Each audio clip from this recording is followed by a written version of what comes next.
গাছটির বৈজ্ঞানিক নাম ক্লাউনি ভিসকসা। ইংরেজিতে স্পাইডার ফ্লাওয়ার বা টিকউইড বলা হয়।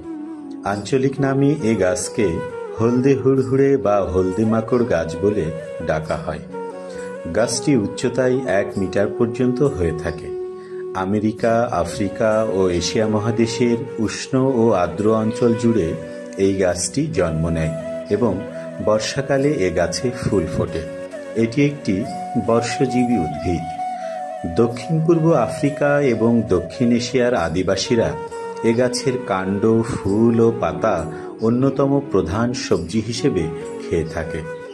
এর পাতা ক্ষুধা বাড়ায়, হজম শক্তি বৃদ্ধি করে এবং মহিলাদের গর্ভধারণে সহায়তা করে। এর পাতার কাঠ ক্ষত ও আলসারের বাহ্যিক প্রয়োগে এবং পাতার রস কানে ব্যথা ও কানের পুঁজ সারাতে ব্যবহৃত হয়। বাত, গনোরিয়া, ডায়রিয়া এবং আমাশয়ের চিকিৎসায়ও এই গাছের কাঠ ব্যবহৃত হয়। গাছটি উত্তম অ্যান্টিবায়োটিক সমৃদ্ধ এবং সাপের কামড়ের প্রতিষেধক হিসেবে বহু প্রাচীনকাল থেকে এই গাছটি ব্যবহৃত হয়ে আসছে।